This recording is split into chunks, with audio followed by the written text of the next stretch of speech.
Boa noite a todos, sejam todos muito bem-vindos a mais um Café com Kardec e Amigos, um programa semanal de realização do canal Seridó Espírita e temos a retransmissão pelos nossos canais parceiros. E esse programa ele acontece todas as segundas-feiras a partir das 19h30.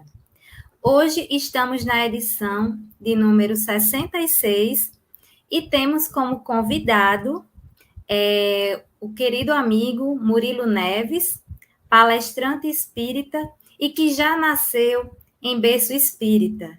E ele irá abordar o tema Dando a Volta por Cima, à luz do amor de Deus. Antes de chamar o nosso querido amigo Murilo, eu gostaria de chamar também para dividir aqui a tela conosco, que vai estar conosco hoje, auxiliando na mediação das perguntas, a nossa querida amiga Socorro Souza, que também é membro do canal Seridó Espírita. Seja muito bem-vinda, Socorro. Boa noite, Clarinha. Boa noite a todos que estão nos assistindo. Boa noite àqueles que vão nos assistir, né? Bom dia, boa noite, boa tarde. A gente não sabe o horário. E é sempre uma alegria muito grande estarmos aqui reunidos para falar do Evangelho de Jesus nesse momento tão bonito, né? Dessa união da gente. Gratidão a vocês que estão do outro lado da telinha. Gratidão a Clarinha e a Murilo, que estará daqui a pouquinho conosco. Então, sem mais delongas, vamos chamar o nosso convidado da noite. Murilo, seja muito bem-vindo mais uma vez ao Café com Kardec e Amigos. E fique muito à vontade, Murilo, para fazer as suas considerações iniciais sobre o tema de hoje. Ótimo, muito obrigado. É um prazer participar com vocês novamente. E hoje nós vamos falar um pouco, sem dúvida, do nosso Evangelho segundo o Espiritismo e também vamos passar um pouco pela Bíblia, vamos falar de umas histórias bíblicas e vamos falar também de ciência, né? Porque o Espiritismo ele é filosofia, ciência e religião, né? Então, quando a gente fala de filosofia, nós estamos falando de Espiritismo. Quando a gente fala de ciência, nós estamos falando de Espiritismo. E quando a gente fala de religião, seja ela pautada na Bíblia ou no Evangelho, nós estamos falando de Espiritismo. E hoje a gente vai tentar unir um pouco desse tripé, dessa tríade, né? Ou como diria nosso amigo Divaldo, dessa uma das Santíssimas Trindades. Hoje a gente vai falar um pouco disso tudo. Pronto, Murilo. Então, fique à vontade, meu querido, para fazer as suas explanações iniciais e depois nós voltamos com um momento de perguntas, tá bom? Tá ótimo, muito obrigado. Deixa eu levantar só um pouquinho aqui o vídeo para não ficar cortando a cabeça. Assim.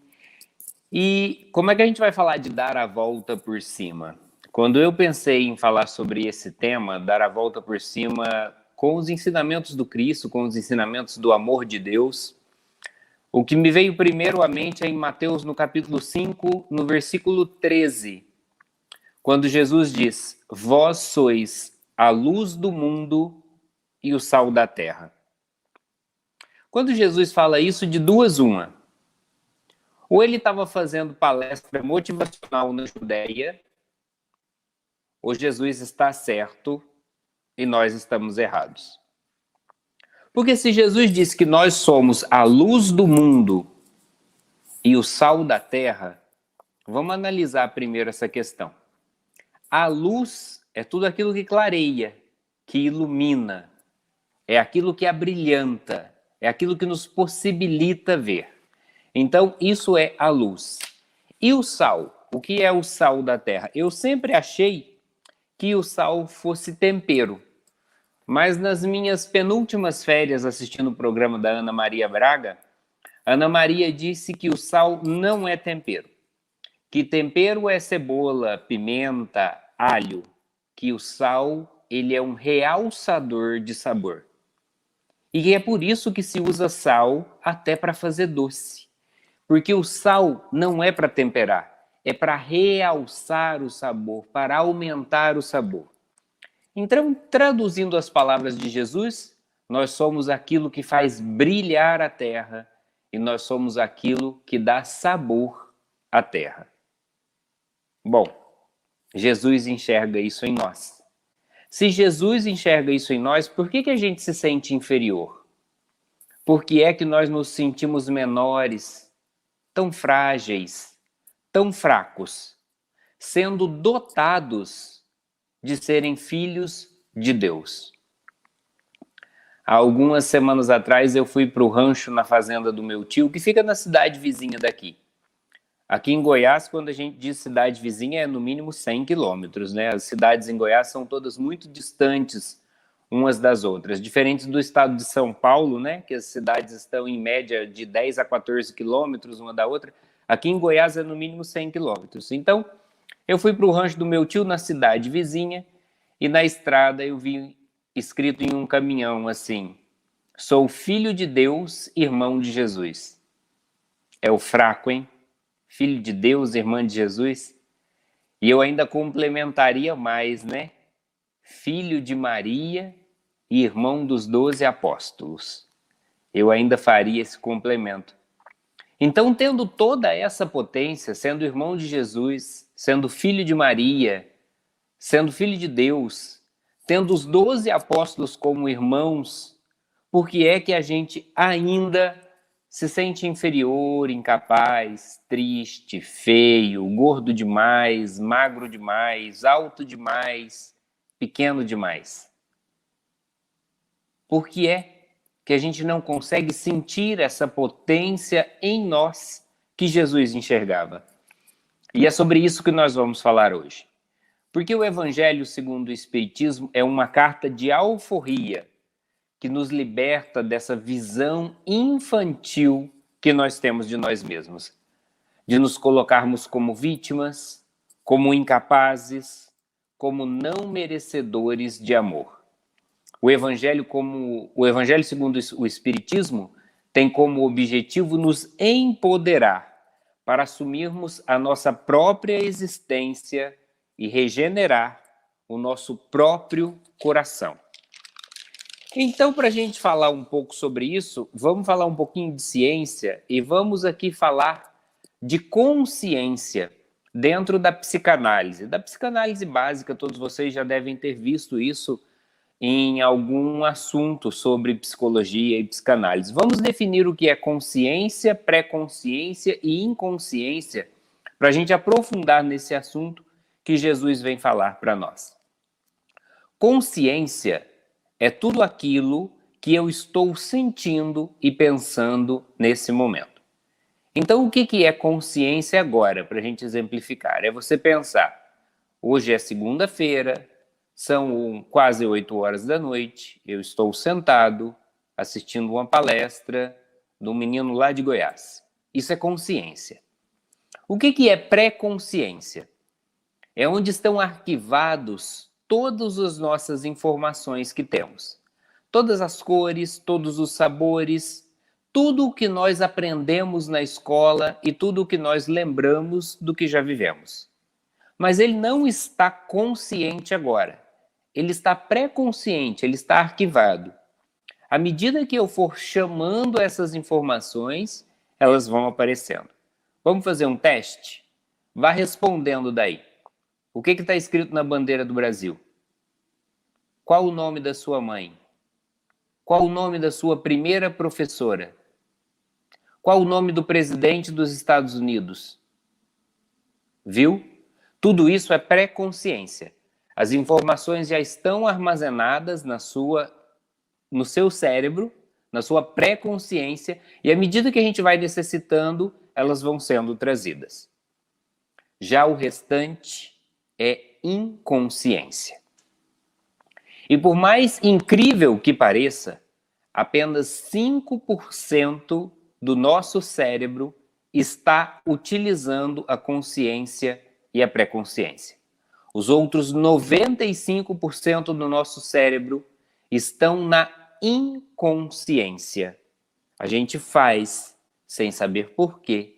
A gente faz sem saber a resposta, sem compreender por que sente, sem compreender exatamente por que faz. Então, a nossa consciência total é de 5%.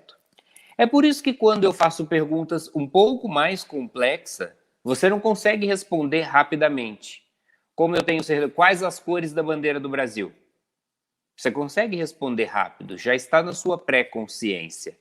Mas eu vou fazer algumas perguntas que alguns de nós não saberemos responder. Por que é que você se sabota? Por que é que você planeja e não faz? Por que é que você começa e nunca termina? Por que é que você aceita isso? Por que é que você se relaciona com pessoas que não te respeitam? Por que é que você aceita que as pessoas te tratem mal e você não dê um basta nisso? Essas perguntas talvez muitos de nós não conseguem responder rápido, mas aceita, mas deixa que isso aconteça sem saber o porquê. A grande pergunta filosófica do nosso século, atualizando para hoje, para 2021, talvez não seja a grande questão de Hamlet com Shakespeare, ser ou não ser, eis a questão. Talvez a grande pergunta filosófica da nossa década, talvez seja a frase de uma música: você não vale nada, mas eu gosto de você. E tudo que eu queria era saber por quê. Por que que a gente gosta de quem não vale nada? Por que que a gente aceita com que essas pessoas nos tratem mal e a gente continua ali? Por que que eu mesmo me trato mal e não mudo? Por que que eu me sinto incapaz, inferior, feio, burro, incompetente, desqualificado? Por que que eu me sinto assim? E isso nem Freud explica, mas Kardec explica. Kardec explica. E onde é que ele começa essa explicação? Aqui, ó, no Livro dos Espíritos. E eu separei uma pergunta ótima em que Kardec vai atrás dessa explicação. Kardec, como era professor, estudioso, ele se preparava para fazer as perguntas ao Espírito da Verdade, que hoje nós sabemos eram vários espíritos. Então, na pergunta 909, eu vou ler para deixar ela na íntegra. O homem poderia sempre vencer suas más tendências pelos seus próprios esforços? Então, Kardec faz uma pergunta muito inteligente para o Espírito da Verdade. O homem pode vencer a sua má tendência sozinho, pelo seu próprio esforço, sem precisar de ajuda, de um empurrão? A resposta é maravilhosa. Sim. E algumas vezes por fracos esforços. Fracos esforços? Esse espírito que respondeu, de certo, nunca encarnou. Fraco esforço? É fácil mudar? Mudar é fácil. Olha o resto da resposta. É vontade que lhes falta. Quão pouco dentre vós se esforçam. Então mudar é fácil. O que falta em nós é esforço. Com pouco esforço a gente consegue mudar. É que poucos de nós nos esforçamos. Mas Kardec não se deu por vencido. Mas não se deu mesmo. E aí Kardec avança 10 perguntas. E vamos lá na pergunta 919, Kardec aprofunda nisso. E ele pergunta a Santo Agostinho da Igreja Católica mesmo. Agora ele quer um roteiro. Como é que faz essa mudança? Se você me diz que é fácil mudar, que basta se esforçar, como é que faz essa mudança? Como é que eu me esforço para conseguir uma mudança? Pergunta 919. Qual é o meio mais prático e mais eficaz para se melhorar nessa vida e resistir aos arrastamentos ao mal. Agora sim, agora Kardec foi cirúrgico. Ele perguntou para Santo Agostinho como é que faz. Qual é o meio, então, mais eficaz para se melhorar? Qual que é o roteiro para se melhorar? Olha a resposta de Santo Agostinho. Um sábio da antiguidade vos disse: conhece-te a ti mesmo. Conhece-te a ti mesmo. Kardec ainda não se deu por vencido e ele vai além. Compreendo toda a sabedoria dessa máxima, porém a dificuldade está precisamente em conhecer a si mesmo. Como fazer para conseguir isso? Kardec complementa. Compreendo, conhece-te a ti mesmo. Compreendo. Mas como é que eu faço para conseguir isso? Então ele dá mais uma apertada em Santo Agostinho. E Santo Agostinho responde: fazei o que eu fazia de minha vida quando estava na terra. Ao fim do dia, eu interrogava a minha consciência, passava em revista tudo o que eu havia feito no dia e perguntava se não faltava alguma coisa, algum dever. Se ninguém tinha a se lamentar nada de mim, se tinha alguma coisa que eu deveria mudar para o dia de amanhã. Traduzindo para 2021, fazer um checklist. No fim do dia, ao se deitar, passar o dia na memória. Tudo que eu fiz hoje, de bom e de ruim. O que eu preciso mudar e não repetir, porque isso foi ruim, eu preciso melhorar. E o que foi bom no dia, que eu devo continuar. Esse é o roteiro de Santo Agostinho. E nós fazemos isso sim, no dia 31 de dezembro. No último dia do ano, a gente faz esse checklist, não faz? O que eu quero para o ano que vem? Ano que vem eu vou me exercitar, ano que vem eu vou estudar inglês, ano que vem eu vou me alimentar melhor, ano que vem eu vou fazer caminhada. A gente faz esse checklist do que não foi bom esse ano e o que eu quero melhorar no ano que vem. É que a gente só faz no último dia do ano. A gente só faz no Réveillon. A gente passa 364 dias na inconsciência e um dia na consciência, fazendo o checklist. Só um dia na consciência. O roteiro de Santo Agostinho é para todas as noites. É a avaliação diária que possibilita, de fato, a nossa mudança interior. É avaliar diariamente onde eu errei hoje, para eu não repetir o erro amanhã. Uma das parábolas também nos ajuda a compreender como devemos fazer essa mudança. É a parábola dos talentos. Um senhor distribuiu 5 talentos a um, 2 talentos a outro e 1 talento ao terceiro. O que tinha 5, multiplicou. O que tinha 2, multiplicou. O que tinha 1 talento ficou com medo de perder, enterrou, e quando o Senhor voltou, ele devolveu um único talento. Vamos atualizar também para 2021. Vamos imaginar o que esse cara que ganhou apenas 1 talento pensou. Ele deve ter pensado assim: poxa, o primeiro ganhou 5.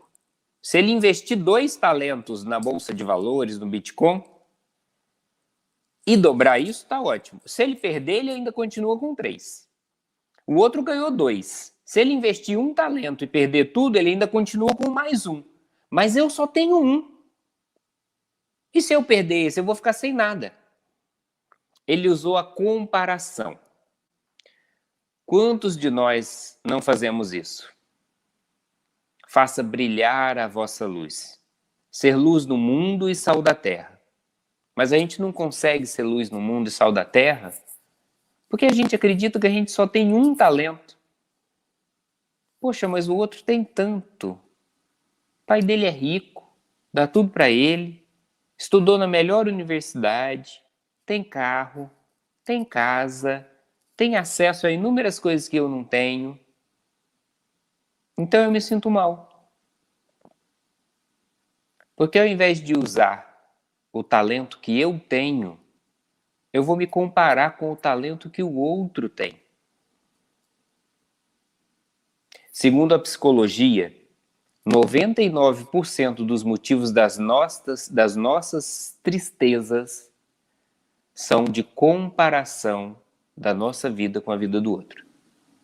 Apenas 1% se refere a dores físicas, a perda de pessoas, a problemas de saúde. Os outros 99% de motivos das nossas tristezas é quando a gente se compara com a vida do outro, com a grama do vizinho, e deixa de dar valor e atenção ao nosso talento, mesmo que ele seja único. E muitas das vezes a gente compara a nossa própria vida com a vida que a gente vê do outro na internet, no Instagram, no Facebook. E a gente sabe que a vida da internet não é a vida real. A gente não posta foto na internet quando tá triste, quando acordou com a cara amassada. A gente posta foto daquele jantar bonito, daquela viagem bacana, daquele dia ensolarado, daquele domingo de folga. E assim são todos. Só que a gente só vê a parte bonita da vida do outro na internet. E aí a gente quer ter aquela vida perfeita que não existe. Aquela pele perfeita que não existe. Ah, mas a pele dela é perfeita porque eu vi no vídeo. Hoje tem filtro para o vídeo. Hoje tem Photoshop para o vídeo. É possível mudar a cor do olho no vídeo, sem precisar colocar lente. É possível mudar a cor do cabelo no vídeo. E a gente quer se comparar com aquela pele perfeita, com aquela barriga perfeita. Ah, mas a tal artista tem a barriga cheia de gominhos. É o trabalho dele, né? Ele trabalha com a imagem, com a televisão. Então, o trabalho dele é ir na academia 2 vezes ao dia. E nós? E eu? Que levanto às 5 da manhã, porque tenho que pegar o ônibus para chegar no trabalho às 6 da manhã e saio do trabalho 5 da tarde e chego em casa às 6 da tarde. Quer dizer, de 5 da manhã às 6 da tarde, de segunda a sexta, eu estou envolvido com o trabalho. Como é que eu vou ter aquela barriga com 6 gominhos se é preciso ir 2 vezes por dia na academia durante anos para ficar com aquela barriga? Não tem como eu me comparar. Eu tenho outro talento. Outro. E eu não posso comparar estas qualificações. Eu não posso pegar um peixe e um macaco e avaliar qual dos dois sobe melhor em uma árvore. Eu não estou usando a mesma medida para os dois. É óbvio que o macaco vai subir a árvore melhor que o peixe. Então não se compare. Não se compare. Volte o olhar para o seu talento. A comparação é uma tragédia que existe na mente humana. O Evangelho nos propõe o conhecimento pessoal, a vida íntima, a vida interior. Não desperdiçar o nosso talento. Se sentir luz e se sentir útil com aquilo que a gente sabe fazer de bom. E acreditar que merecemos ser amado porque Deus é amor. João disse isso na Bíblia, no capítulo 1, no versículo 4. João diz, Deus é amor. Só isso. João não disse mais nada. Ele diz, Deus é amor. E a frase para por aí. Ele não está dizendo assim, Deus é amor se... Não! Deus é amor. E não é aquele amor vingativo, odioso, que vigia, que condena. Leandro Carnal, professor e historiador brasileiro, excelente palestrante, diz que quando ele estudava no colégio ainda, existia uma placa muito grande no banheiro masculino escrita assim, Deus vê tudo que você faz aqui. Esse Deus que pune, que vigia, dá uma sensação de empobrecimento na nossa relação com Deus. no nosso relacionamento com Deus, porque eles nos colocam numa condição de ser menor, de quem precisa ser vigiado, de quem precisa ser punido, de quem precisa ser julgado e condenado. Mas a Bíblia diz que Deus é amor.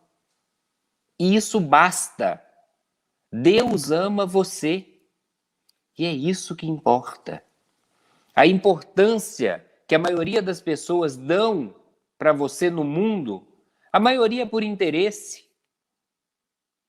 A maioria por interesse. Pensa aí no pior dia da sua vida. Qual foi aquele dia que você pensou que não ia dar conta?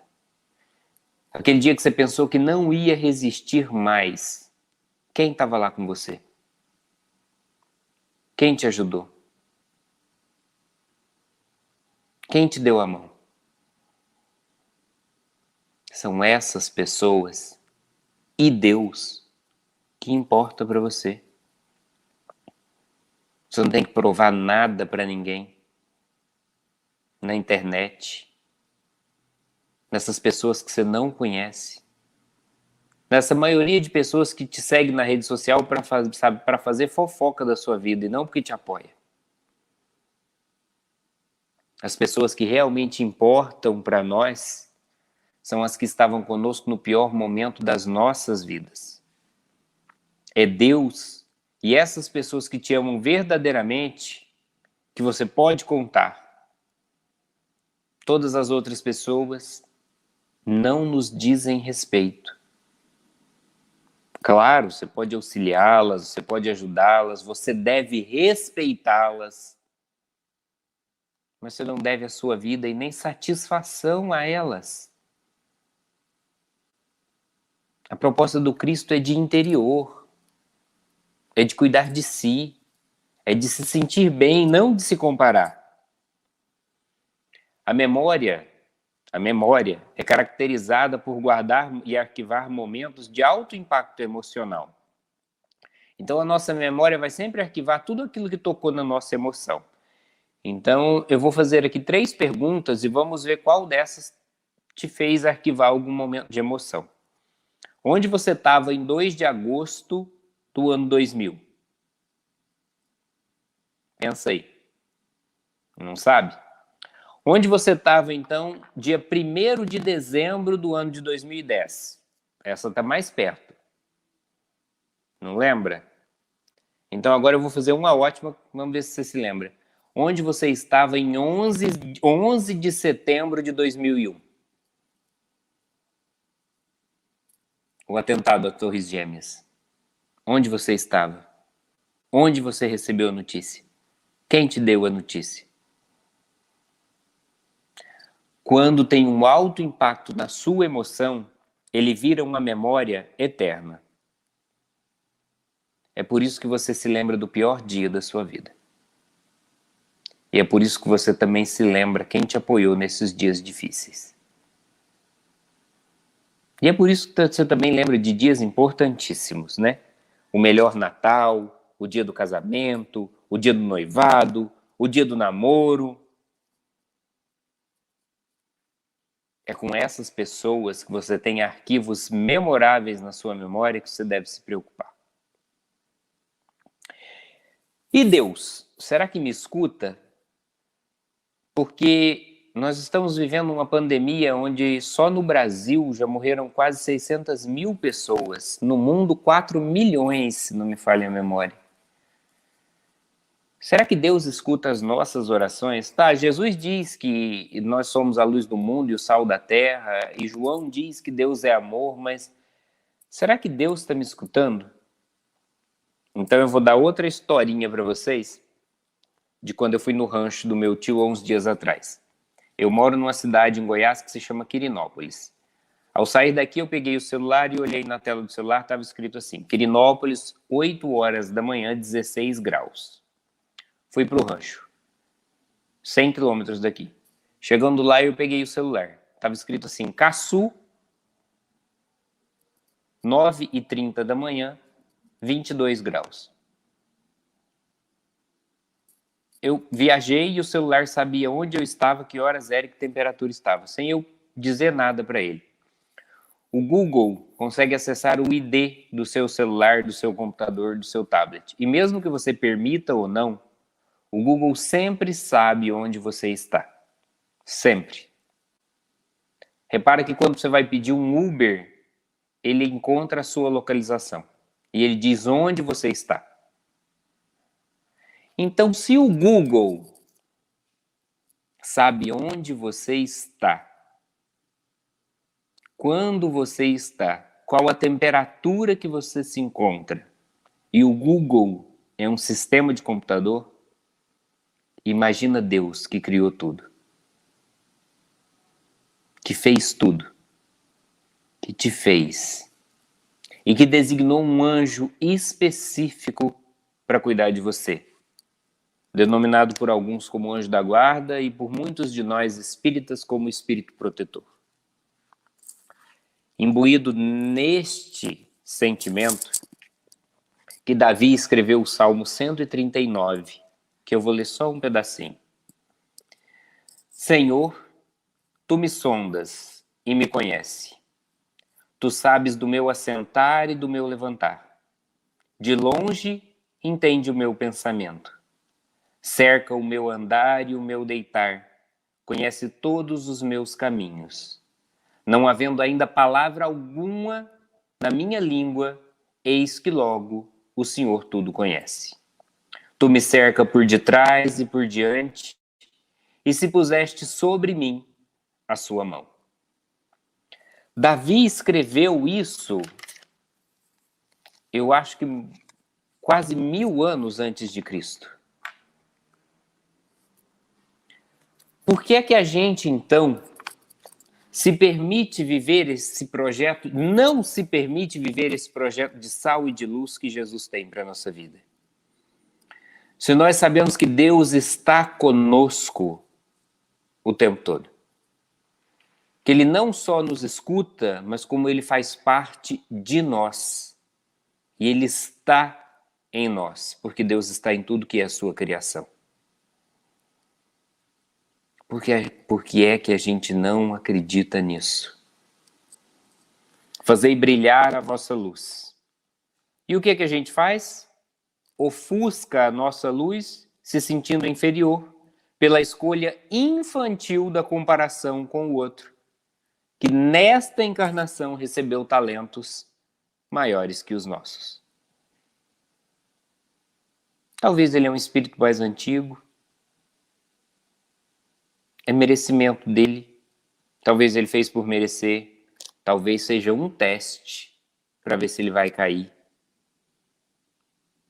Talvez aquele tanto de dinheiro, aquele corpo tão bonito, aqueles olhos tão azuis e aquela pele sedosa seja um teste para ver até onde ele resiste na compreensão do Cristo e na perda da sensibilidade.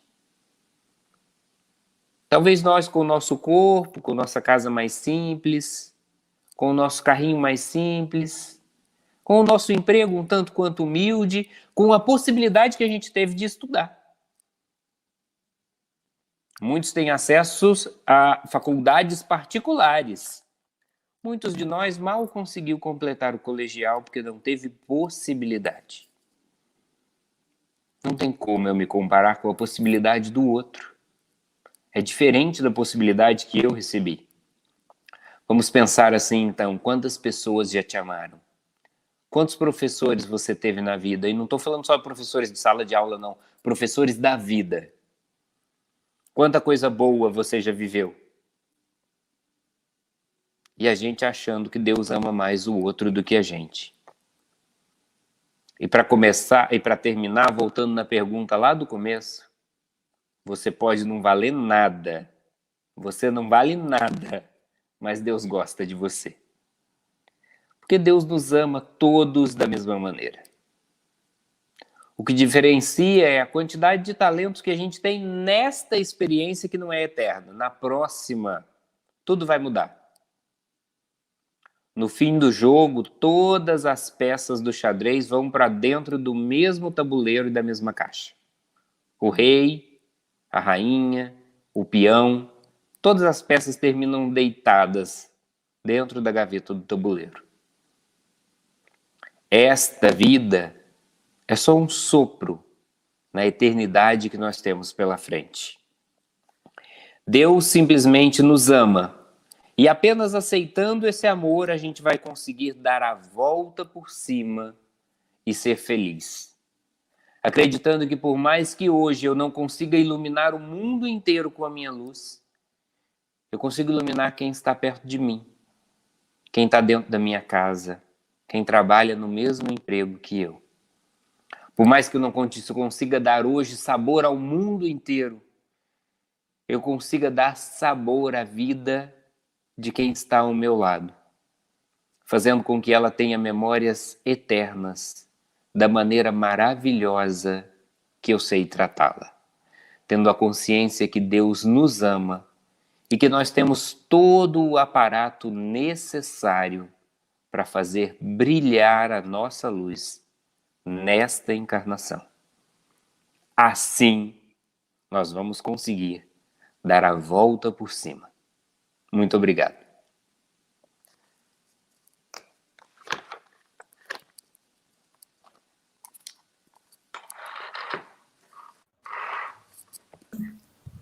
Excelente as suas explanações, Murilo. Antes de começarmos o nosso momento de perguntas e respostas, nós vamos para um momento de arte espírita, certo? O Café com Kardec, a gente sempre tem um momento de arte espírita, e nós vamos trazer um vídeo de Aldo Montelevite, que eu acho que tem tudo a ver com a nossa temática da noite de hoje, e em seguida também vamos trazer um vídeo do nosso querido Geraldo Campetti cantando para a gente.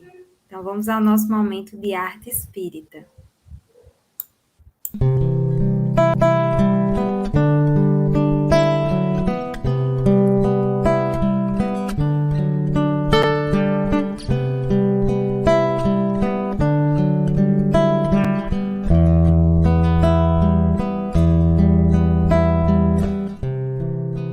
No deserto do meu coração encontrei um caminho e das pedras caídas no chão construí o meu ninho. Sei que você vai me acompanhar. Eu nunca estive sozinho. Ouço a tua voz a me chamar em algum lugar, um destino. Jerusalém, Atenas, Antioquia, Damasco, Corinto, Jope, Roma e além. Jerusalém, Atenas, Antioquia, Damasco, Corinto, Jope, Roma e além.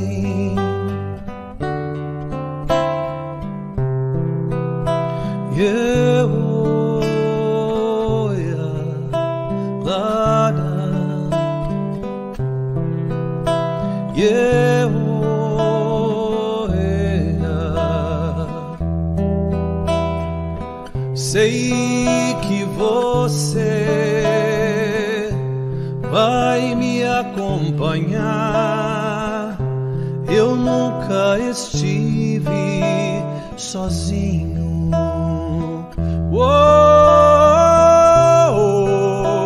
Ouço a tua voz a me chamar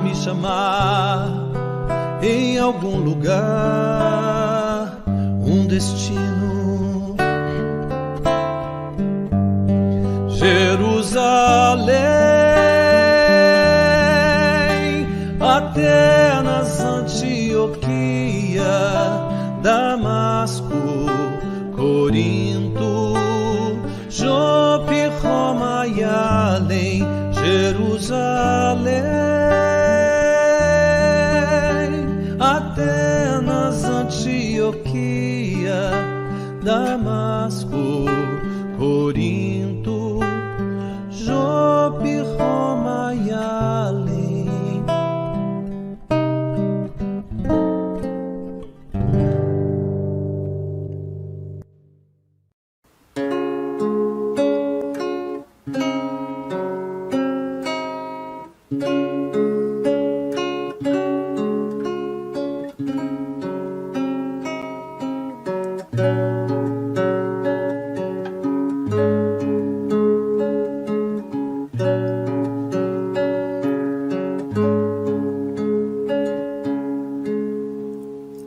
Jesus, quando a vida me anima e sorri,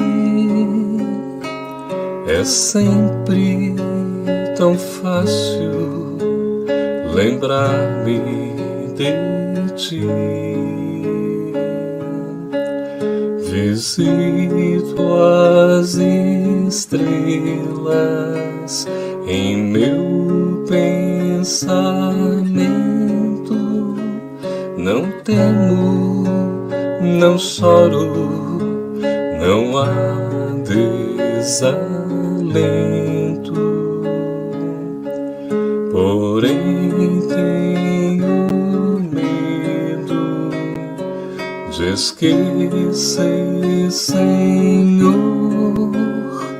teu vulto sereno nas horas de dor, quando a força do mundo eu sentir me deixar. Recorda-me, ó Mestre, que estás a me olhar. E assim, quando eu sofra, que eu te encontre aqui, bem junto ao meu peito, que eu me lembre de ti.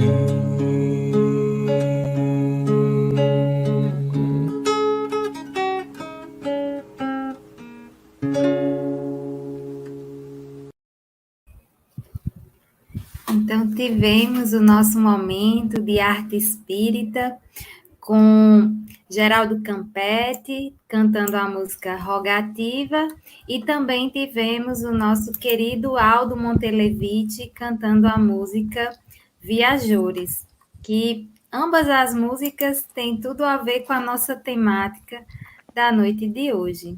E vamos ao nosso segundo momento de perguntas e respostas sobre a temática. Alguns internautas já trouxeram algumas perguntas e eu vou deixar a nossa amiga Socorro fazer também algumas considerações. Fique à vontade, Socorro.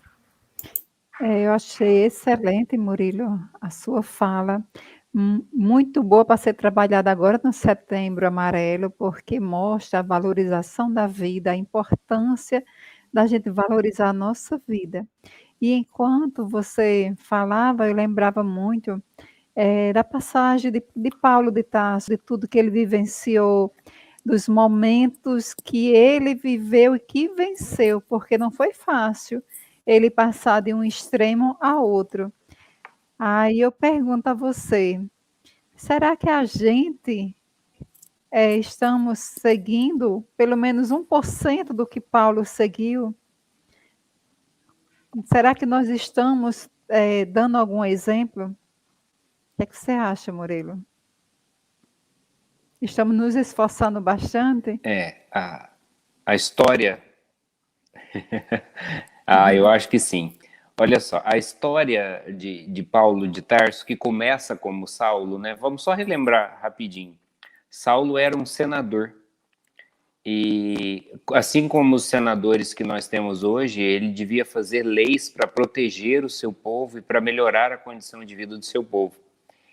E ele usava a sua função exatamente para o contrário. Ele usava a sua função para perseguir e matar as pessoas que pensavam diferente dele, né? Então, quando a gente fala, Saulo perseguia, não. Saulo matava. Vamos ser muito exato nos termos das palavras, né? Ele matava, ele degolava e matava todo mundo que pensava diferente dele. E ele traiu toda a sua população com comportamentos completamente contrários aos designados para a sua função, que era de proteger o povo. E a quem que Jesus foi atrás? Dele, né? Jesus apareceu para ele. Imagina, um corrupto que traía a sua população e não só traía, mas matava o seu povo que pensava diferente dele. Ele era extremista, né? Então, se você pensa diferente de mim, ao invés de aceitar a sua possibilidade de ser diferente de mim, eu vou te matar. E Jesus apareceu para ele. Então, ali a gente percebe que Jesus está muito mais antenado ao pecador do que ao pecado, como diz na Igreja Católica, né? Na doutrina espírita a gente não fala de pecado, a gente fala de ações. Mas vê que Jesus não estava preocupado com a coisa errada que Saulo estava fazendo. Ele estava preocupado com Saulo. O pecado, o erro de Saulo, ele vê depois. O importante é a vida de Saulo. É o hoje ou agora. Por que tu me persegues? Então Jesus apareceu para um homem deste quilate, que não só traía o seu povo, mas matava o seu povo. Então, se Jesus aparece para ele, você que nunca matou ninguém, Jesus vai te virar as costas? Deus não vai ser amor para você? Então, a mudança se dá a partir do momento que a gente aceita essa chegada de Jesus na nossa vida, como Saulo aceitou. E Jesus fez uma mudança tão extrema na vida dele que ele até mudou de nome. Ele deixa de ser Saulo e passa a ser Paulo. Então, o que falta é que abramos as portas do nosso coração para aceitar essas verdades de Jesus.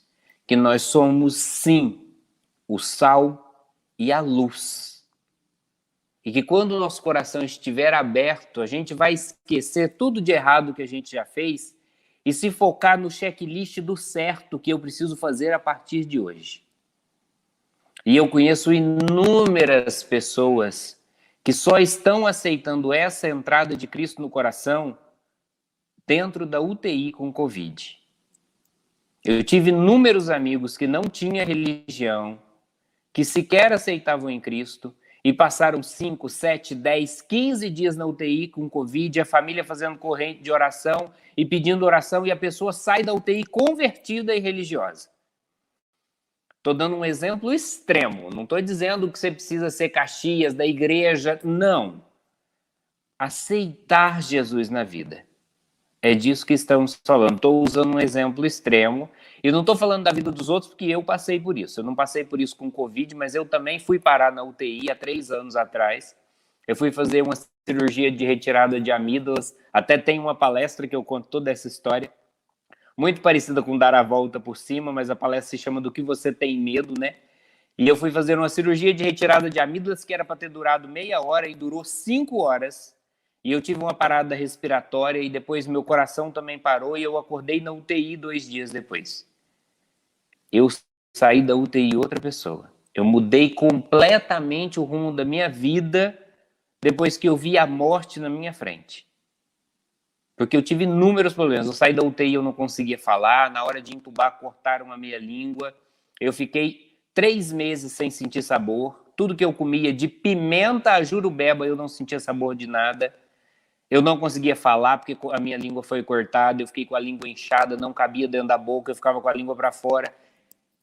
E ter passado por esse calvário que eu considero o pior momento da minha vida, eu descobri realmente as pessoas que estavam do meu lado e descobri qual a importância da fé na nossa vida.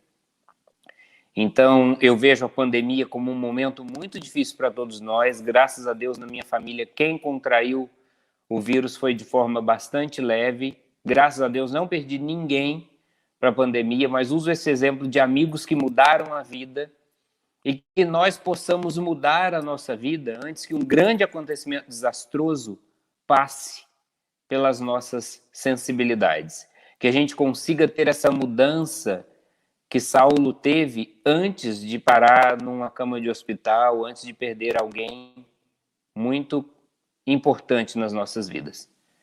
Não sei se expliquei muito bem, Socorro, que misturei uma história com a minha e eu acabo sempre fazendo isso, sabe? Usando exemplos pessoais do dia a dia para a gente compreender essa Bíblia que foi escrita há 2000 anos atrás e esse evangelho escrito há mais de 150 anos. Eu tento muito trazer para o nosso dia a dia para que a gente consiga entender essas palavras, muitas vezes do dicionário, na prática. Não sei se eu me faço entender sempre. Não, foi excelente sua explicação, Murilo, porque todos nós temos a nossa estrada de Damasco, né? O chamado de Jesus naquele momento. E o que a gente tem que fazer, como você bem disse, é aproveitar esse chamado. O chamado é agora, a gente não pode mais deixar passar. Uma ótima oportunidade mesmo você misturar essa história, porque é vida, é a nossa experiência.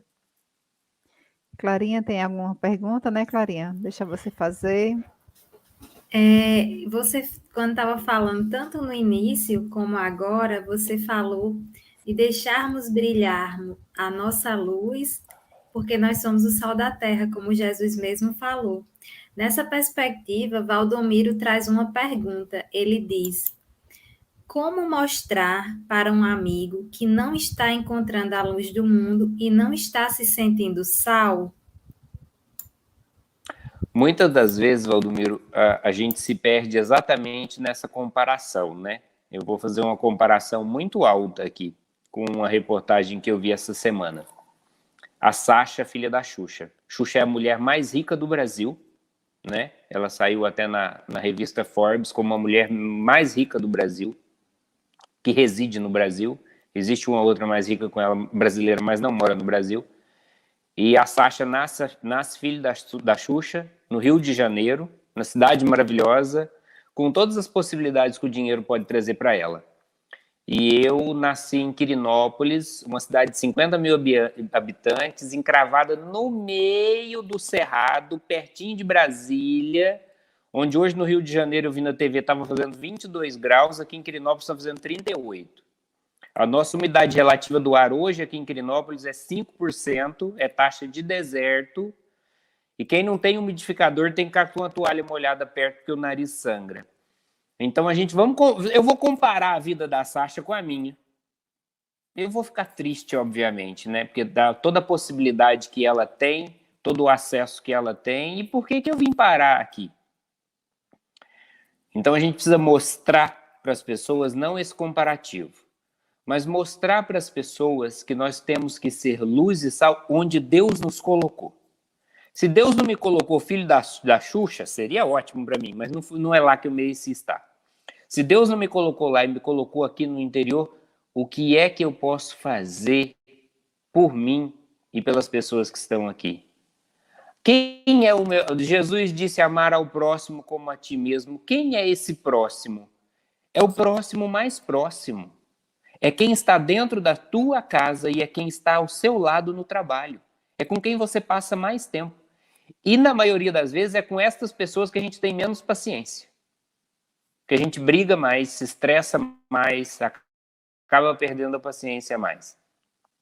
A gente tem que ter consciência e levar essa consciência para os nossos amigos de não se comparar a estes outros, mas ter a consciência de que nós estamos onde nós merecemos estar e que onde nós estamos nós podemos ajudar quem está do nosso lado.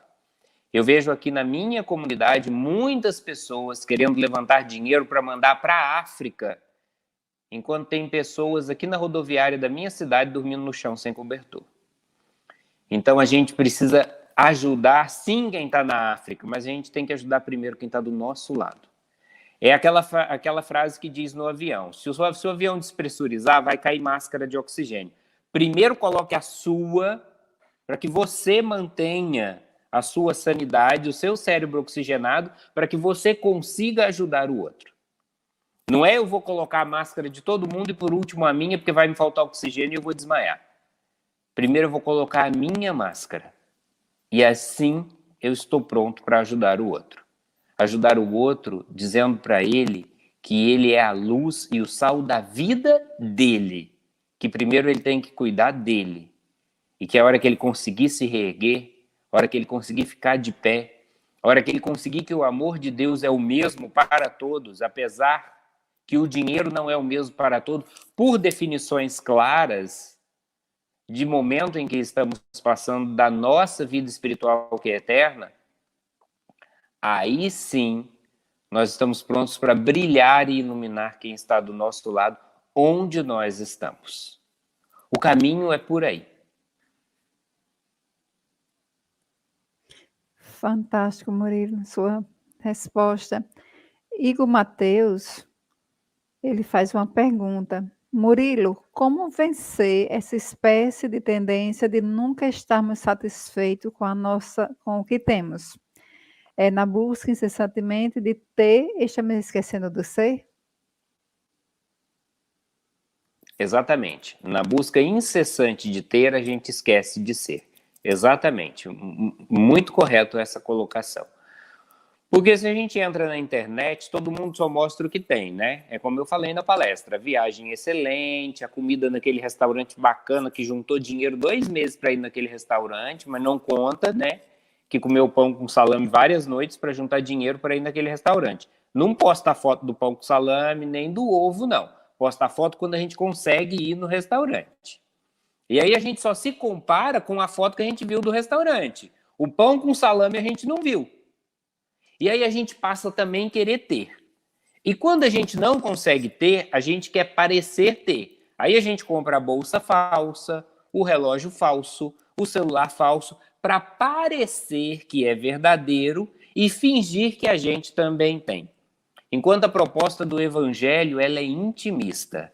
Ela está no sentir e no ser. É completamente contrário do que a internet está fazendo com a gente. Então, se a gente se deixa iludir pelo ter que a internet mostra, a gente vai se embriagando desse ter que muitas vezes ele nem tem, mas ele finge ou parece ter.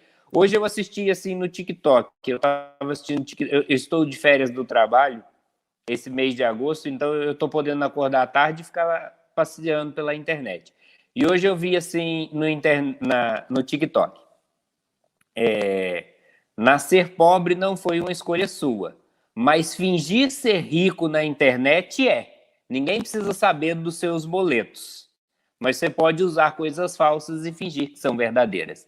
Eu vi isso no TikTok e é exatamente isso que está acontecendo conosco, né? A gente não escolheu nascer onde a gente acha que não escolheu, né? Mas a gente escolheu sim, é que a gente não se lembra.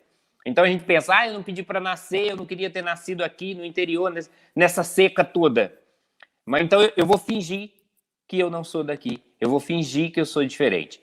Mas muitas vezes o ter demonstra outra coisa.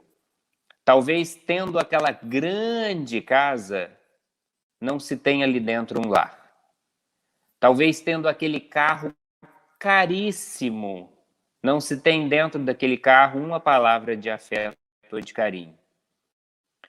Eu conheço muitas casas que parecem vitrine de loja, que por fora é belíssimo, mas lá dentro não se tem felicidade. O que mantém a vida é a despensa cheia. E a despensa é o menor cômodo da casa, na maioria das vezes. Faz a sala grande, o quarto grande, uma área de lazer grande para receber amigos e a despensa pequenininha para guardar o que sustenta a vida, que são os alimentos. Então, muitas das vezes, isso acontece na nossa vida.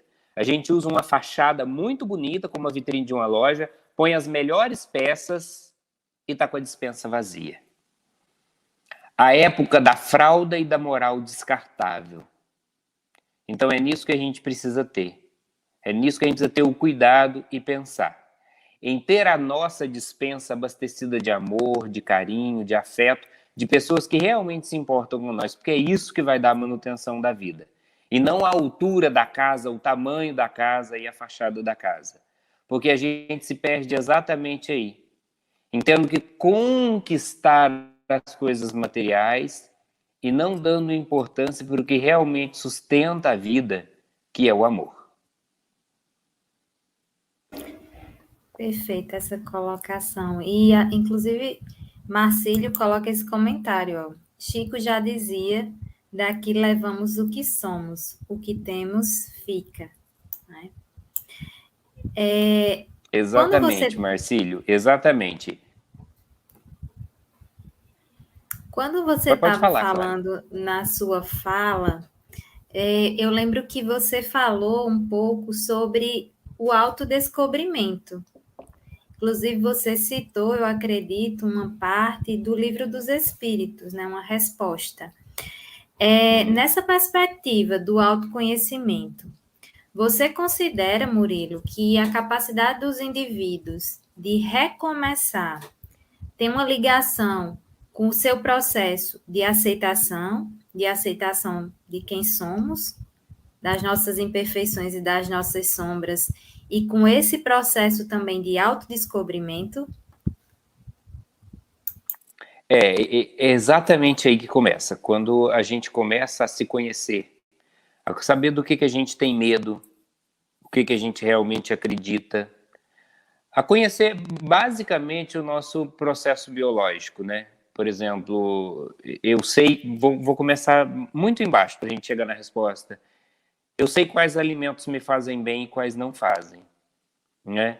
Eu sei que se eu comer muita fritura, eu tô falando de mim, se eu comer muita fritura, principalmente à noite, eu sei que eu vou ter azia e não vou dormir bem, e vou acordar de madrugada e ter que tomar um remédio para azia, algum efervescente, e aí como eu não durmo bem, eu sei que eu acordo ligeiramente irritado. Então, quando a gente começa a se conhecer, a gente passa a controlar as nossas atitudes. O caderno, a anotação, como diz Santo Agostinho, é maravilhoso. Eu vou colocando no caderno tudo o que aconteceu de bom e de ruim naquele dia. Eu não preciso descrever o dia todo, não. Quais foram as minhas melhores atitudes de hoje? Quais foram as minhas atitudes que me deixaram triste? Para que eu não repita esta atitude amanhã. À medida que eu vou me conhecendo, eu vou conseguindo controlar o que me deixa triste, o que me deixa feliz. E à medida que eu vou controlando isso, eu vou migrando mais para o que me faz bem. E quanto melhor eu me sinto, mais eu consigo atrair para mim o que eu desejo, o que eu mereço. Mais eu consigo me ligar com aquilo que realmente tem importância e que faz sentido nas nossas vidas.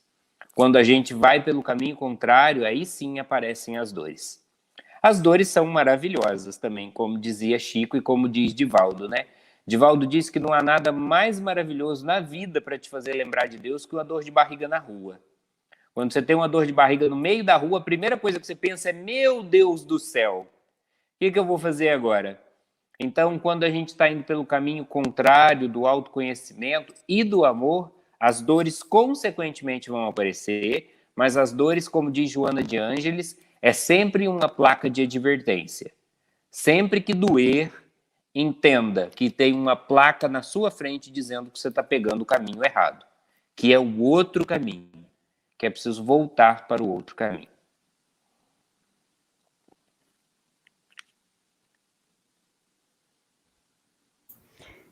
É verdade, viu, Murilo?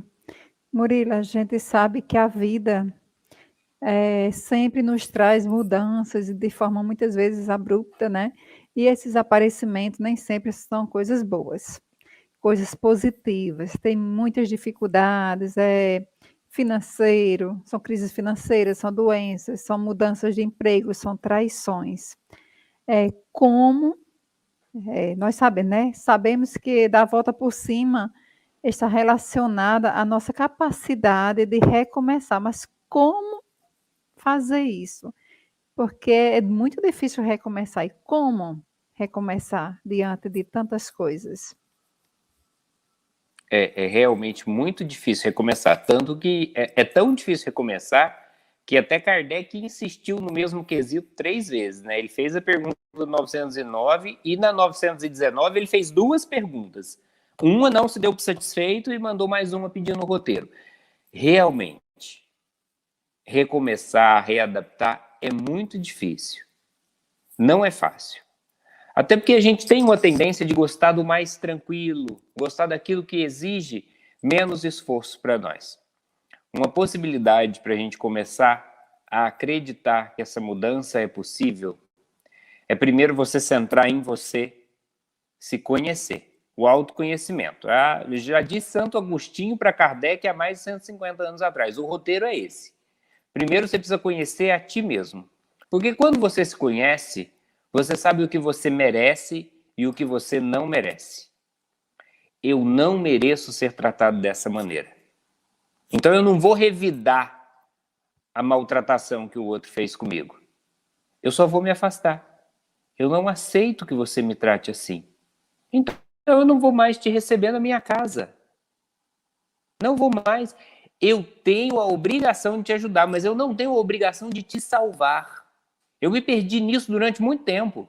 Eu achava que eu tinha que ajudar todo mundo, até mesmo quem não queria ajuda. Que eu tinha que catar por braço, sair arrastando e levar para casa espírita e fazer a vida dele diferente. Eu devo ajudar a todos. Mas eu não tenho a obrigação de salvar a todo mundo. A partir do momento em que você me trai, que você me maltrata, que você não é confiável, que você me distrata na frente das pessoas rotineiramente, eu preciso compreender que eu não preciso disso. Que eu não preciso disso para evoluir. Que eu agora posso te perdoar, e perdoar não é esquecer, esquecer é problema de memória, perdoar é lembrar a maldade que você me fez e não querer revidá-la. Você me fez sofrer, eu não preciso te fazer sofrer de volta. Se Deus achar que você deve sofrer, aí você se resolva lá com ele. Com seus umbrais e com Deus. Eu tô livre. Ok, você me maltratou, você me distratou, você me bateu. Para mim chega. Eu lembro o que você me fez. Eu não permito que você faça de novo. E eu não vou revidar ao que você fez comigo. A partir de agora, eu vou lembrar que talvez o que eu tenha passado, eu passei para aprender. E eu vou levar essa experiência agora para mudar a minha vida.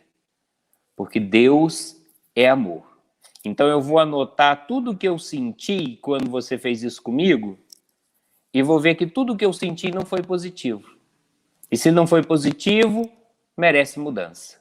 E o que me faz feliz? Me faz feliz isso, isso, isso. Então eu vou procurar uma pessoa que me forneça isso, isso, isso que me faz feliz. Porque eu vou me conhecer para que eu consiga buscar em pessoas e em coisas aquilo que me faz feliz. E quando eu estou feliz, eu consigo ser útil a muito mais pessoas do que quando eu estou triste, deprimido, trancado sozinho no quarto, sem querer responder a ninguém. Perfeito, Murilo. Valdomiro colocou aqui um comentário, eu vou ler. Ele colocou: acho que o importante da vida é encontrar a luz do mundo, partilhar esta luz e se misturar para ser sal, em ações de amor ao próximo, e assim temos a certeza de que podemos reunir luz para brilhar o outro e a si mesmo. Muito boa essa Exatamente. colocação. Eu estou tentando lembrar o livro. É um livro de André Luiz, o primeiro livro depois de Nosso Lar. Eu lembro que é o primeiro... É Missionários da Luz, né, não? Missionários da Luz, exatamente. No livro Missionários da Luz, André Luiz conta que ele vinha fazer uma visita na Terra com mais 2 amigos espirituais. E que ainda do alto do universo, se aproximando do planeta Terra, eles viram uma estrela muito grande brilhando na Terra. E ele perguntou ao seu amigo espiritual o que era aquela estrela brilhando na Terra. E o seu amigo espiritual, Lísias, lhe disse assim: são 4 pessoas reunidas dentro de uma igreja orando juntas. Então, é o brilho que as nossas orações fazem quando elas ascendem, quando elas sobem. Nós temos 7 chakras, né? 7 pontos, os indianos chamam de chakra, nós espíritas chamamos pontos de ligação do espírito ao corpo. É a mesma coisa, só muda o apelido. E o espiritismo diz que eles estão exatamente onde os indianos dizem que são os chakras, né? São pontos que vão ligando aqui o nosso espírito no corpo. E esses pontos de ligação do espírito com o corpo emitem luz e energia. O ponto da oração está aqui em cima da nossa cabeça, que é o ponto de ligação divina. Quando a gente se coloca em prece, em concentração, é esse ponto aqui que começa a emitir luz. E essa luz sempre vai ser ascendente, ela sempre vai subir para os céus. E quanto mais fé e mais concentração a gente tem na nossa oração, maior essa luz se faz e mais intensidade, mais alto ela vai. Assim, os espíritos evoluídos conseguem enxergar a nossa oração e encaminhá-las para onde ela deve ser encaminhada. Quem diz isso também é André Luiz. Então, exatamente aí o que a gente leu agora. Quando a gente consegue se reunir no mesmo propósito, a gente consegue fazer brilhar muito mais a nossa luz. Quando a gente consegue se reunir nessa sala aqui, estudando juntos o propósito do Cristo, você vê que eu não estou aqui na versão de professor, de quem ensina. Na verdade, nenhum desses conhecimentos são meus, eu até mostro os livros, né? Estou aqui com o Livro dos Espíritos, estou aqui com o Novo Testamento, estou aqui com Joana de Ângeles Responde. Então, esse conhecimento não é meu. Esse conhecimento é do Espiritismo e nós estamos aqui juntos para partilhar. E quando nós fazemos isso, nós sentimos juntos que realmente nós somos importantes para Deus e nós fazemos juntos brilhar a nossa luz. Perfeito, Murilo. E eu gostaria de trazer outra pergunta também. No seu evangelho, Jesus nos traz a seguinte frase: ninguém pode ver o reino de Deus se não nascer de novo. Essa afirmativa, ela nos traz a certeza da lógica da reencarnação, mas também será que estaria relacionada a uma visão de uma mudança espiritual e de hábitos que nós temos que trabalhar, porque são meios necessários para que a gente consiga atingir a nossa plenitude espiritual? O que é que você acha, Murilo? Exatamente, eu acredito nas duas coisas. Eu acredito aí que ele já deu uma deixa, né? Que o Espiritismo viria para esclarecer o Consolador prometido, que Jesus disse, né? O Consolador prometido virá para relembrar tudo que eu já disse e ensinar novas coisas, e esse Consolador prometido é o Espiritismo. Então aí já tem a deixa de que é preciso reencarnar, é preciso nascer de novo, para a gente experimentar diferentes possibilidades, né? A possibilidade de nascer filho da Xuxa e a possibilidade de nascer no extremo cerrado goiano. Então, é preciso experimentar diferentes possibilidades, porque senão a gente não fala de justiça divina, né?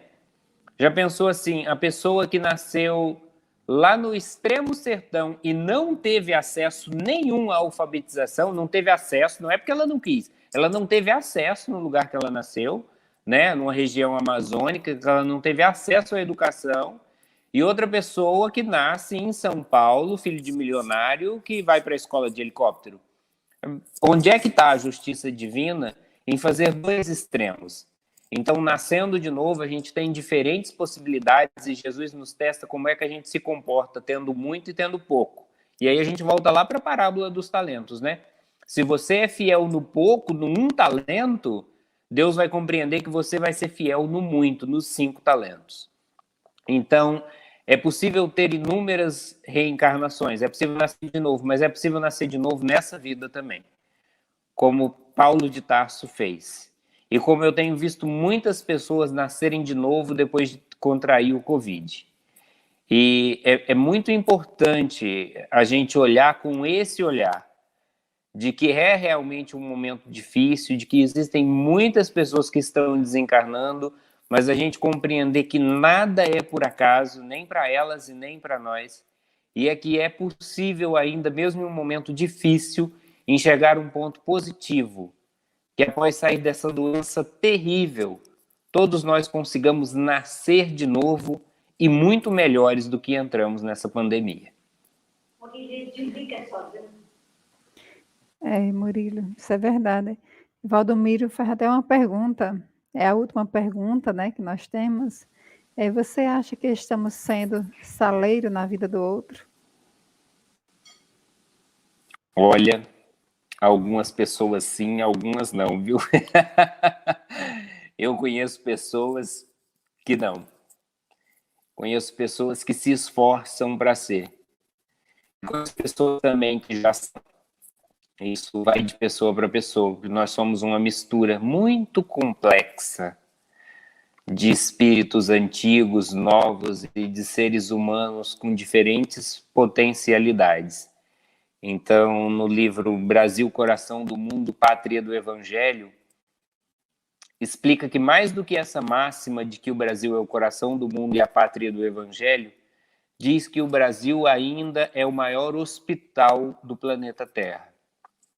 Nesse livro diz que todas as pessoas que erraram feio na última encarnação e têm o desejo de mudança e têm o desejo de melhorar, eles se comprometem a reencarnar no Brasil. E isso faz do Brasil o coração do mundo, isso faz do Brasil a maior pátria do Evangelho, a maior nação espírita do mundo, né? No Brasil nós temos o maior número de casas espíritas do mundo. Eu não sei se esse número está certo, eu não olhei atualmente, mas há uns 3 anos atrás, eu me lembro de ver, não sei esse número hoje, vou dizer um número de 3 anos atrás, que nos Estados Unidos existiam 7 casas espíritas, nos Estados Unidos inteiro. Aqui na cidade que eu moro existem 3.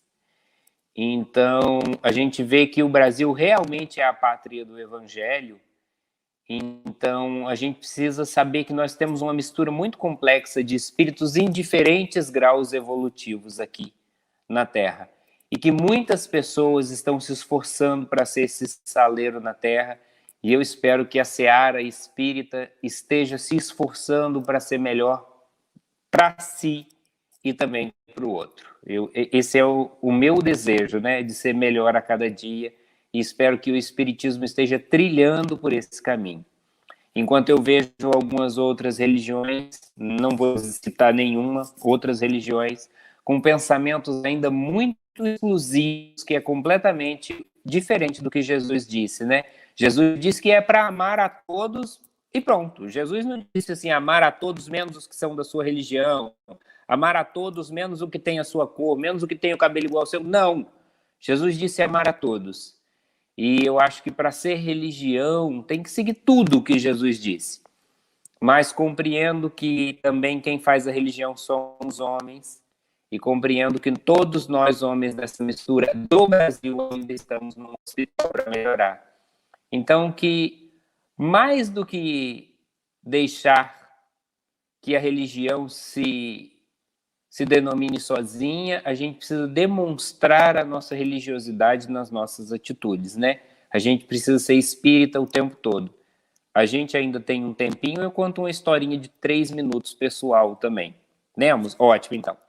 Vou falar esse negócio de demonstrar nas nossas atitudes que nós somos espíritas e que nós temos religiosidade. Eu, como nasci no berço espírita, e mãe e avó espírita, e frequentava o centro espírita. O centro espírita que eu frequento foi fundado pelos meus avós. Então, você imagina, de criança eu já estava correndo lá naquele pátio. Então, eu fiz tudo, né? Eu fiz a evangelização, eu fiz a mocidade, a pré-mocidade, o curso de passe, o curso de mediunidade, eu fiz tudo. E não estou dizendo assim para me gabar, não. É porque minha mãe me obrigava, tá? Não é porque eu queria, porque eu sou melhor que todo mundo. Não, eu era obrigado a ir. Aí eu ia e acabei aprendendo um pouquinho de coisa. E com 18 anos eu já queria dar palestra, porque eu sempre falei muito, sempre. Minha mãe disse que eu chorava demais quando era bebê. E ela tinha certeza que eu nasci para falar. Eu também acho, tanto que eu fiz faculdade para me tornar professor e fui professor de biologia durante longos anos. E então, nas minhas primeiras palestras, foi aos 18 anos, hoje eu já estou com 37 e palestro até hoje. E aí um dia eu levei o meu carro para a oficina para dar revisão. E a moça disse que era para eu buscar o carro às 11 da manhã. E eu fui a pé para a oficina, porque o carro estava lá, e fiquei lá esperando o carro ficar pronto, que ela disse que estava pronto às 11. Aí deu 11, deu meio-dia, deu 1 hora da tarde, o carro não estava pronto, e eu estava sem almoçar. Ela disse que o carro ficava pronto às 11. Aí eu fui lá e dei uma reclamada, né? Falei, olha, eu cheguei às 11, já é 1 da tarde, o carro não está pronto até agora, eu tô com fome. Ah, mas meia horinha. Deu 2 horas da tarde, falei de novo, nada. Quando deu 3 da tarde, eu estava lá desde as 11, almoço, eu perdi a paciência e eu fui lá no balcão da oficina e dei aquele esculacho, sabe? Aquele esculacho, vocês não têm responsabilidade, que eu tô aqui, que eu tô com fome. Quando eu terminei de dar aquele chilique de pelanca, ela falou assim, nossa, eu adoro as suas palestras. Você fala com uma calma, com uma paciência, eu adoro te ouvir. Eu catei a cara no chão, né? Eu catei a cara no chão, porque ali eu provei, né, que eu falo muito e faço pouco. Então, é exatamente isso. Da gente vigiar as nossas atitudes, e quem mora no interior sabe que a gente é muito vigiado em todas as nossas atitudes. Quem mora na capital, eu fui passear em uma capital agora nas férias, e eu vi que lá ninguém conhece, ninguém se importa com você, mas no interior, menino... No interior, a vizinhança sabe tudo, e aí você precisa controlar muito mais a sua atitude.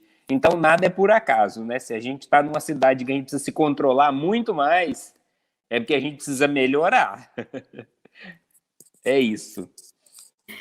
Ai, muito bom, Murilo. Antes, a gente já está chegando no nosso tempo, no finalzinho, mas antes de passar para você fazer as suas considerações finais e Socorro também, eu gostaria de convidar todos para quarta-feira assistir, estar junto conosco, participando do programa Você e Família, que nós vamos receber como convidado Carlos Campetti, que vai debater o tema como a mediunidade influencia no equilíbrio emocional da família. Então, Você e Família é um programa que acontece às quartas-feiras, quinzenalmente, e que tem início às 19 horas. Então, quarta-feira agora estará conosco Carlos Campetti, tratando sobre como a mediunidade influencia no equilíbrio emocional da família. Então, sinta-se todos convidados. Socorro, abro para você fazer suas considerações finais, em seguida também Murilo, viu? Só tenho a agradecer, primeiro, a Murilo por ter aceitado o convite com muita atenção, com muito carinho. Muito obrigada, Murilo. Obrigada a todos vocês que ficaram conosco nessa noite, nessa palestra tão esclarecedora, tão renovadora dos ânimos, porque, Murilo, você deu uma animada muito boa na gente. Então, muito obrigada. E deixo as palavras com você, Murilo. Eu quero encerrar dizendo que a felicidade não está em reconhecer as nossas conquistas, né? Que reconhecer aquilo que nós já temos não é felicidade, né? Quando eu comprei o meu primeiro carrinho, eu achei que eu nunca mais ia ser triste, isso é real. Eu juntei dinheiro muitos anos e comprei um carro que não tinha vidro elétrico, não tinha direção hidráulica, não tinha trava, não tinha nada. Era um pedaço de lata em cima de 4 pneus. E naquele momento eu achei que eu nunca mais ia ser triste. Eu disse isso para mim, eu falei, nossa, porque até então na minha família só tinha tido bicicleta, né? Minha mãe nunca teve carro, eu sempre morei com a minha mãe e com a minha avó também, a gente nunca tinha tido carro em casa. Então, aquele carrinho foi o primeiro carro que a minha família teve. E naquele dia eu disse para mim assim, eu nunca mais vou ser triste a partir de hoje. Com 60 dias eu já estava querendo um carro melhor. Aquele ali já não estava servindo, não travava e dava defeito. Então, reconhecer que estas nossas conquistas não definem a nossa felicidade. Nós vamos sempre querer mais. Sempre vamos querer uma casa maior, um jardim maior, uma piscina maior, uma viagem mais cara, uma viagem mais demorada. A felicidade consiste em se alegrar com aquilo que a gente já tem e ser grato a Deus por tudo aquilo que a gente já conquistou, inclusive por ter pessoas que nos amam. Porque existem muitas pessoas que estão realmente sozinhas no mundo, ainda mais neste momento de pandemia. Que possamos compreender que todos nós temos talentos, mesmo que seja um único talento. É aquilo que eu possuo e basta, não adianta reclamar. É aquilo que eu tenho e eu vou fazer ele brilhar e eu vou ser feliz com ele. Eu vou multiplicar esse único talento. Eu vou iluminar. Se eu não conseguir iluminar o mundo inteiro, eu vou iluminar pelo menos as pessoas que estão ao meu lado, dentro da minha casa. E eu reconheço com imensa gratidão tudo o que Deus já me deu.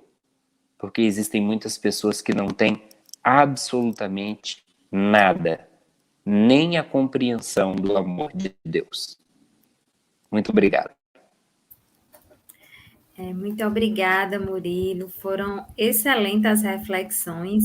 Como Socorro mesmo disse, eu acredito que tocou um pouco lá no fundo de cada um de nós, né? Agradecer a Socorro também pela mediação aqui conosco no programa, nas perguntas. Agradecer a todos que estão nos assistindo e que ainda vão nos assistir, pela participação, pela interação, pelo apoio ao nosso canal. Antes de encerrarmos, eu gostaria também de fazer um convite para quem ainda não se inscreveu na nossa web TV, que faz parte do projeto Seridó Espírita. Se inscreva no nosso novo canal, que é a web TV Ser Espírita, que também faz parte desse projeto Seridó Espírita de divulgação da doutrina e do Evangelho do Cristo. Então, gratidão a todos, gratidão Murilo, Socorro, né? Próxima segunda teremos Café com Kardec e amigos novamente, às 19h30. Então, fica aqui o nosso abraço e até a próxima, se Deus quiser. Um abraço, amigos, Socorro, Murilo e a todos que estão nos acompanhando. E até a próxima.